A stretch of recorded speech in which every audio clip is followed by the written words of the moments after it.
The other thing that you find in the archaeological record is that humans are long and tall and strong, and they keep all their teeth, and their bones are disease-free until you hit agriculture.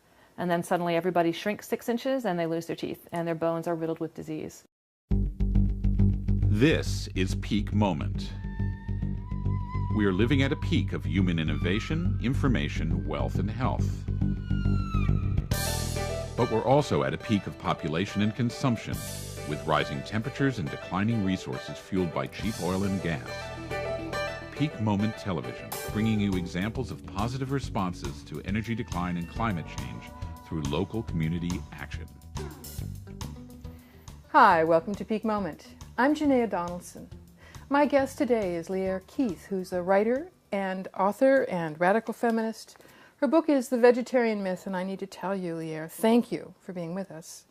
And Robin and I have read aloud maybe a handful of books together, and yours is one of those few. This has been riveting. Well, thank you. Well, it is both, you know, some of the writing is lyrical, it's passionate, but what you are saying is so critical for us to hear now, many of us. Because what you're saying, let me see if I say it right, that the vegetarian way of eating, which many people are turning to because of climate change and so on, doesn't nurture the human being, doesn't nurture our bodies, and it's destroying the planet. Right. Have it right? Yeah. So let's unpack those two and talk to us about why isn't a vegetarian diet, which sounds like the right way to go, why isn't it good for people? Well, there's a human template that needs certain nutritional elements, and they are not provided by a vegetarian diet. You can go back 4 million years to the very beginning of the human race, and there is no question that we were hunters. This is what we ate for literally 4 million years. And it's the reason we have really big brains. We have the largest brain of any primate, and we have the smallest digestive tract, which is to say, how are you going to feed that brain? I mean, our brains use 25% of the energy, our energy needs. And you're not going to get that out of plants. There just isn't enough energy. So it's quite clear that we must have been eating meat to get brains that are this large. And you know, the other thing that you find in the archaeological record is that humans are long and tall and strong, and they keep all their teeth, and their bones are disease-free until you hit agriculture. And then suddenly everybody shrinks 6 inches and they lose their teeth, and their bones are riddled with disease. Whoa. And we have a concept, the diseases of civilization. There is no such thing as the diseases of hunter-gatherers. Let me back up for a second here. Part of how you got into this is you yourself were a vegan for 20 years. So 20 years. You're looking at not anything from any animals, right? Right. So I feel that in with the story as well. I mean, it's not just that template, but you were trying. Why be a vegan for you? Well, I started very young. I was 16, and I met another vegan. And at that age, you know, you're very idealistic and you're very impressionable. And I was somebody who, even at that age, was very impassioned about, you know, saving the planet and all these political concerns about oppression. And it all comes together when you learn about veganism, because here you can, you know, stop oppressing animals, and you can stop hurting the earth, and you can feed hungry people. And there's this whole, it makes a total picture. You get this complete plan if you just eat this way. And at age 16, I had no counter information, and I thought it seemed like it made sense. And so... And it's wonderful, and it's honorable, and it's laudable, and you can do just that, and it affects much more than just yourself. Yeah, except none of it's true. And that's the problem. None of it's true. And so I believed that for 20 years. And the problem was that, of course, I kept accumulating information. I didn't stop there. And so all the counter information that indeed I was gathering, I couldn't look at. Because, I mean, one of the things about being a vegan is that it's not just what you eat. It becomes who you are. And that makes it really hard to examine new information. Because it's a threat. It feels like you're threatening who you are. And so every time I got information that actually was different than what I believed, I had to set it aside. So I was living with this tremendous sort of gap in my consciousness that it was really hard. And eventually, when I had to give up being a vegan, all that information, I was finally able to really examine it and embrace it more fully. But it's a long, hard process, and I know that it's very painful for most people. And, you know, there's a whole generation of us now who have been through this. I mean, we tried it didn't work, our health collapsed, and then we had to find something new. Then there's something in animal meals that we don't get just with grains and so on. Well, it's nutrient-dense food. So, for start, you get the complete proteins. And the problem with protein that comes from plant sources is that it's wrapped in cellulose. And we have no way to digest cellulose. We're not ruminants. Yeah, it's true. We've got the one stomach. We don't have that vat of bacteria that can do it for us. So we can't eat grass. We have no way to digest it. So we can't get to the protein. That's why it's called poor quality protein, because we can't get to it, and it's not complete. So right away you've got the protein problem. And so it's not really assimilated by humans. And then there's the fats. There are fat-soluble nutrients that you cannot get from plants. Vitamin A, vitamin D, vitamin K2, vitamin E. You cannot get these from plants. You've got Not to at eat all, them. No, or- they don't exist. They don't exist in plant foods. And they're essential. And they are essential. You will die without them. So this is, and they are important for just every range of human biological function. You've got, especially your brain, but everything. So you're going to end up with these deficiencies. Another problem is CoQ10, which is only available in meat. Heme iron is only available in meat. And then the fat itself is actually a really important. Your brain is almost 80% fat. You've got to eat it. So if we call somebody a fathead, we are being accurate. Yes, we are, and that really should be a compliment, the highest compliment. Yeah. It's not, but it should be. Yeah. So then the other problem. So there's all the things you're not getting, but then there's all the things you're getting too much of with an agricultural diet. Essentially, it's way too much sugar. So every day, you can call it complex carbohydrate if it makes you happy, but at the end of the day, it's all just sugar. Yeah, because the starches that are in our grains, right, break down fairly quickly into sugars. Yeah. So then what's wrong with that? Well, it's way too much insulin. It requires this insulin response. So, for instance, your brain can only function at a very, very small range of sugar, glucose, blood glucose. So if you put in too much, it's a biological emergency. And then your pancreas has to secrete all this insulin, which will grab it out of your bloodstream and sock it away, usually in your fat cells, as fast as it can, or you'll die. So it's an emergency response. Wow. And this is not what insulin was meant for. So every time you eat one of those meals, you're demanding that your body produce that much insulin, and then there's a whole cascade of effects that happen from having that constant blood sugar roller coaster. And obvious things like diabetes and hypoglycemia, but on into, for instance, cancer. What we know about cancer is two things. One, insulin provokes the growth of cancer cells. Really? Number two, what cancer eats is sugar. So you put people on an agricultural diet, they're going to get cancer. This is why cancer is unknown amongst hunter-gatherers. Truly? Yes, even until the 1950s, you can read statements in medical journals. Well, we all know the Eskimo don't get cancer. And that's why they weren't eating agricultural foods. So your book said that people, the hunter-gatherer tribes, were not only had no cancer, but also no heart disease, no diabetes, all those diseases, autoimmune diseases, all the chronic degenerative diseases that we are used to thinking of as normal are not normal. There are entire groups of people that never get them. Now those people have been fast disappearing with the onslaught of industrial civilization, but even 100 years ago you could still find them all over the globe. And so, there's a lot of documentation about usually, various imperialist armies or navies, traveling around, and there's a doctor who's French or English or whatever, and he documents, these people have no cancer. They have no diabetes. Their health is gorgeous. Look at these teeth. Beautiful. This is amazing. The broad jaws and the gorgeous, all the facial structure. Yes. Yeah. And so over and over you find these accounts. And, really even until 1950, this was still observed that these people still existed. I think that one of the parts that really struck for me was the work of Weston Price. Absolutely. The dentist. Tell us a little bit about it. Weston Price was a dentist, originally from Canada, but he lived in the United States. And in the 1930s, he had been observing for about 10, 15 years in his dental practice that suddenly there were children whose teeth did not fit. And they had these terrible... Didn't fit in their mouth. Terrible malformations, all kinds of bizarre problems that he had never seen before. And his thesis was that this has something to do with nutrition. Because at that point, corporate America was already beginning to take control of the food supply, and the food supply was being flooded with cheap vegetable oils. So all the animal fats, traditional animal fats, were being removed from the diet.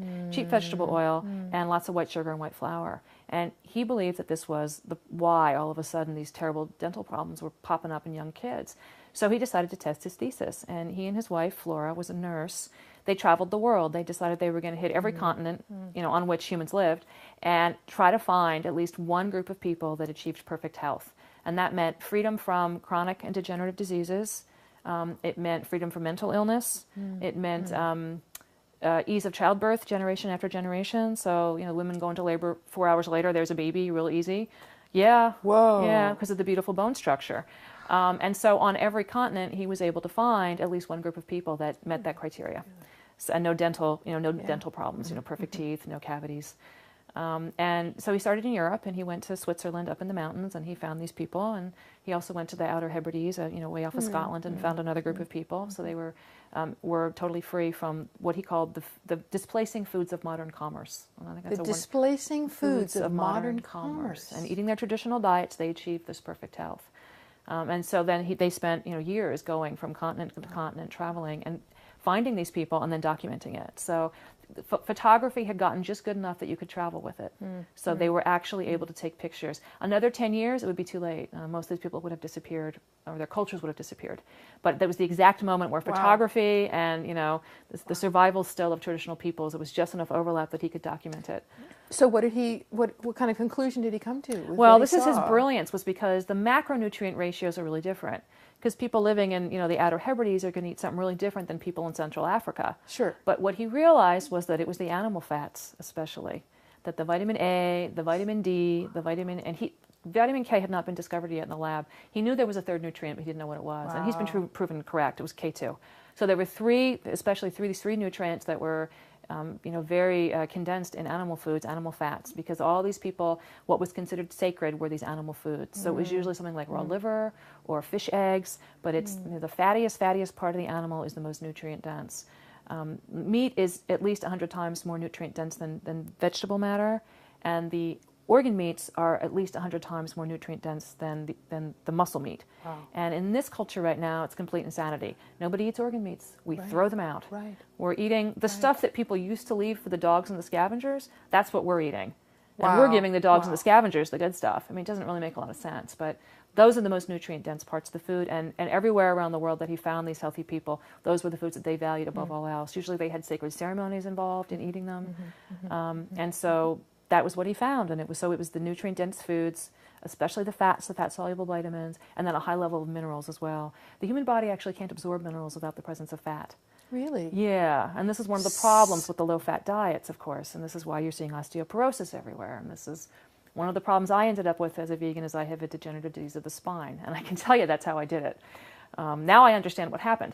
So, but anyway, that's the update on the Weston Price stuff. So it's great nutritional information out there. There's a wonderful group of people that have revived Weston Price. His book was taught. It was a basic text at Harvard at the med school for years, and then the sugar industry took over, and his book was taken right out of the curriculum.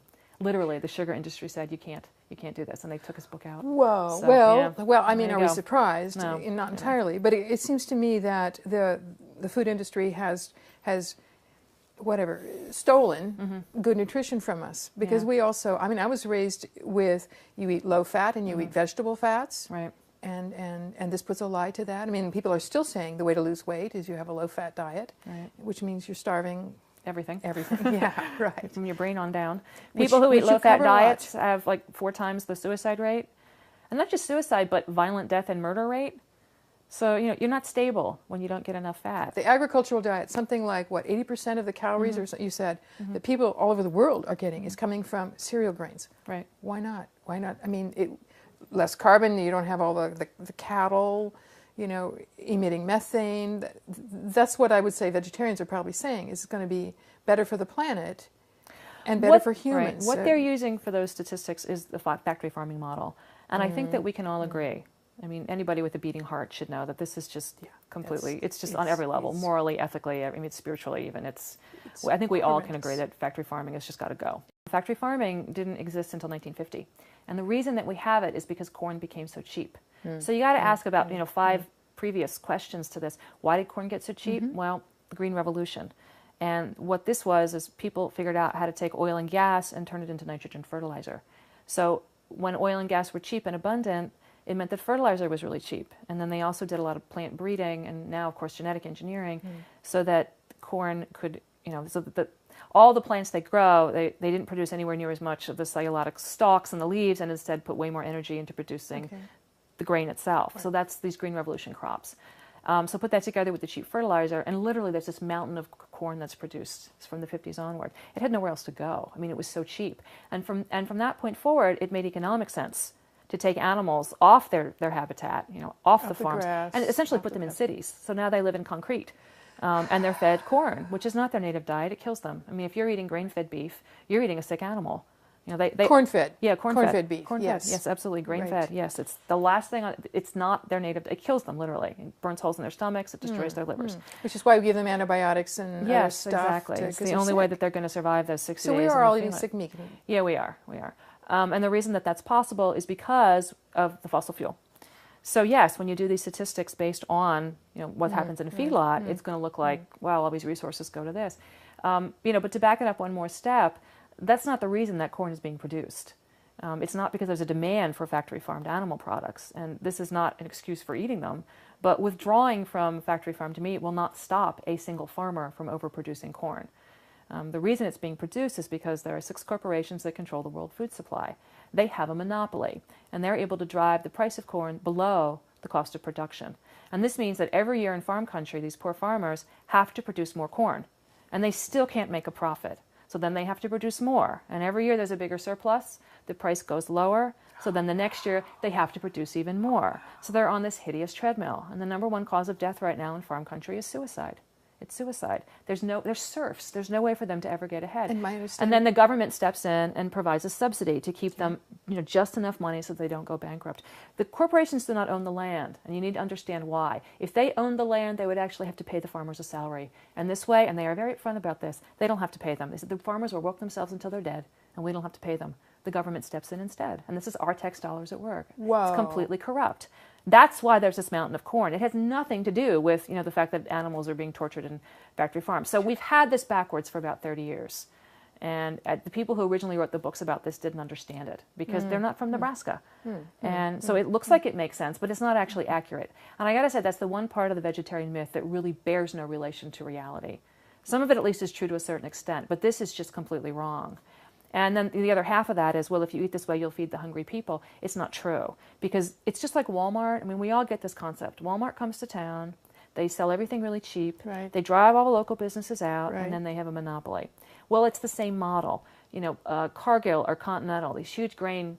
I mean, when I say there are 6 corporations that control the world food supply, this is not some kind of, not a metaphor. I mean, This is is literal. for real. This is okay? very scary. They control everything, and they can go to places like Mexico and the Philippines and poor countries, and they do what's called agricultural dumping. And that is what causes starvation, because it drives the local farmers off their land. They cannot compete. And groups like Oxfam explain, yes, American corporations can sell grain half the price that local farmers can produce it. So they're driven off their land into urban squalor. And that's what's causing world hunger.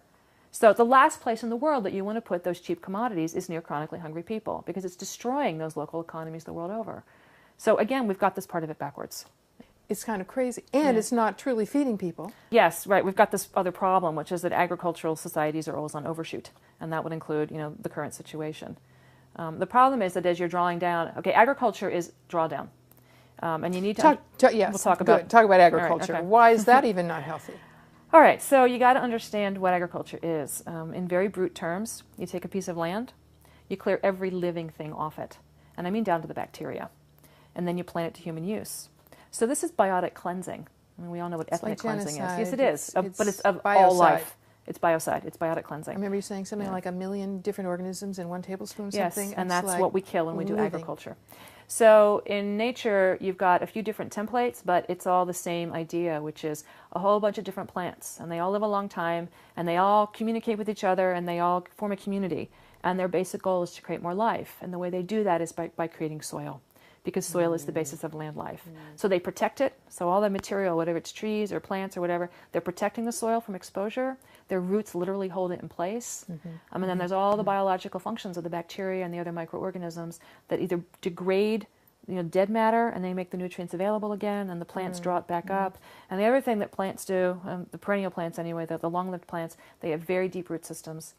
All the minerals that make life possible are drawn up from the rock that is our planet by the roots of those plants. Okay. And now that's the basic sort of template for life on Earth. So you have all these different plants working together, creating more soil.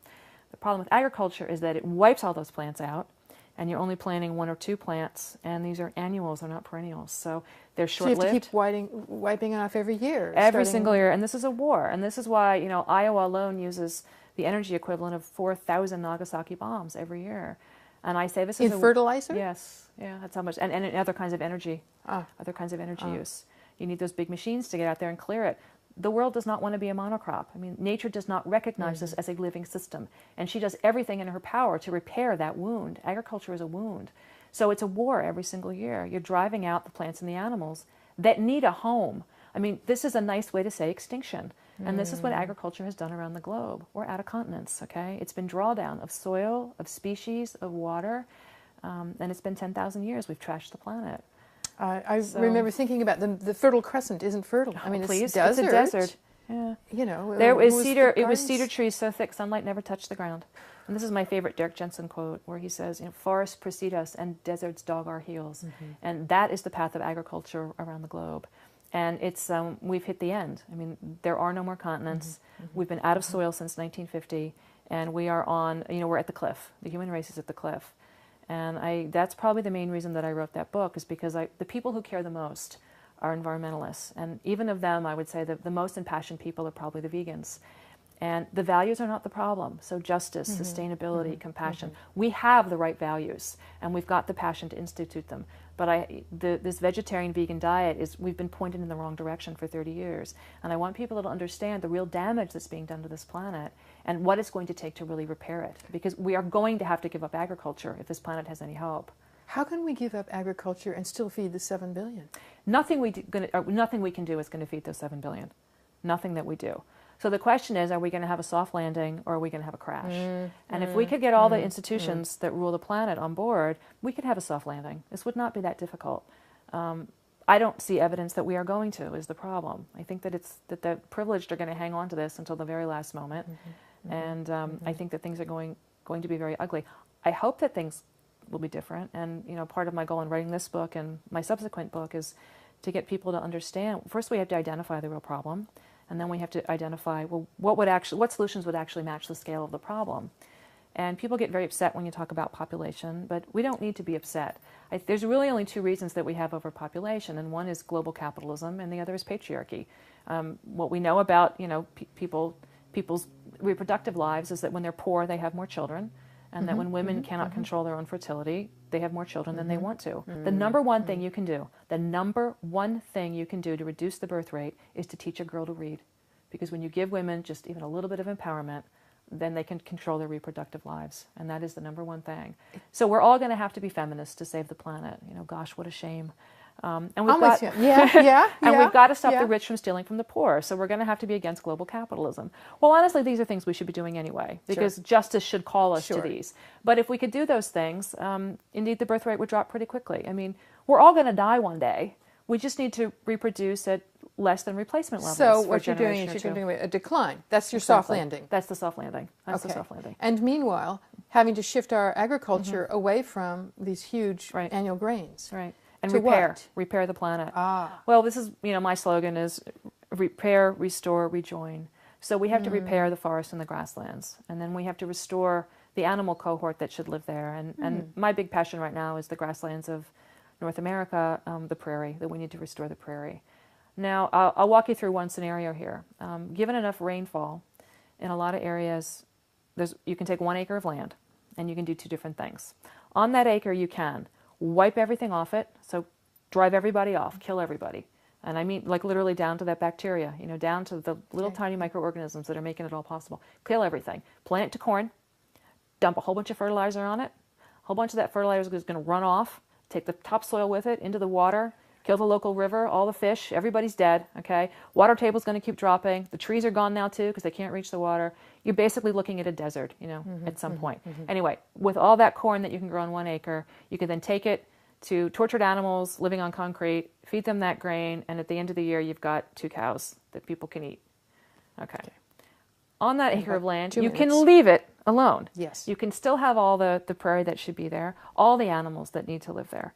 You can have all the mammals, you can have all the reptiles, you can have all the birds. Everybody gets their habitat, which is their home. They get to live there, okay? And leave the grass alone. The cows will eat the grass. So you've got all these animals living, you know, all the plants, everybody's there making a living community. You could come back in 10,000 years, and the only difference would be a few more inches of topsoil. So it's a closed loop system. The rivers are in good shape. The water table stays the same. The soil Life is good, yeah. And at the end of the year, you've got 2 cows that can feed the same number of people. So one way kills everything. The other thing is a system that could go on forever, because it's not a system, it's a living community.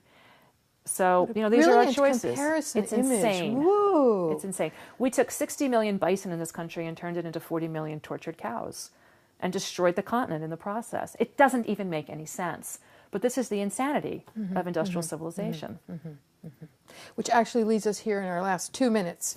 Whatever else we haven't said for the wrap-up, but point is to, I want to remind people, how can they find you? LeahRkeith.com, which would be easy if you could spell my name. Spell our name for us. It's Lierre. Like Pierre. Like Pierre with an L, LeahRkeith.com. Okay, and good. You can get my book and everything's there. Yeah, and I want to say, I mean, this should be required reading. Oh, thank you. This should be required reading for every human. Right. Right. I mean, for people starting out and eating, and environmentalists and people who are concerned about the planet, because you've woven together like the community you talk about, the land community you talk about, you've woven the political, the bigger picture, political, economic, all the way down to feeding ourselves. I mean, it's really beautiful how you've woven that together. Well, thank you. Is anybody turning this around yet? In small ways, not on the scale that you're talking about for resistance, but what do you see that's hopeful, that's moving in the right direction? If we took all the trashed out grasslands across the planet, no, not all, 75% of the world's trashed rangelands, and we could restore them from agriculture back to functioning prairies, you know, with their animal cohorts, even on 75% of the land, within under 15 years, we could sequester all of the carbon that's been released since the beginning of the industrial age. All of the carbon that's been released since the beginning of the industrial age. So I find that a hopeful thing, because frankly we just have to get out of the way. Nature will do the work for us. I mean, this planet wants to be a grassland and a forest. It does not want to be an agricultural monocrop. And if we just got out of the way, look up Chernobyl online. People haven't been living there now since the accident, and what has happened is just an incredible explosion of the return. There are plural packs of wolves at Chernobyl now, not like one wolf, plural packs. Nice. All these rare animals and birds have returned. So which is to say that in a really scary way, a nuclear disaster is better for the planet than civilization. Yeah. Because it took all the people off. I shouldn't say all the people, because you know who's there is the old women. There were old women who refused to leave their land, and they're not hurting anything. So you've got the old women, you've got the animals, and that's who's there. I love the picture. Yeah, exactly. The healers. The healers. It is. It's the grandmas. Yeah. Thank you. You're one of them. A little young for that, but I'm on my way. Honorary. Thank you. The healing mothers. That's right. That's right. Yeah. Thank you for joining me. This has been enlightening, and I bet you're enlightened too. You're watching Peak Moment, locally reliant living for challenging times. My guest is Leah Keith, the author of The Vegetarian Myth. Read it. Join us next time.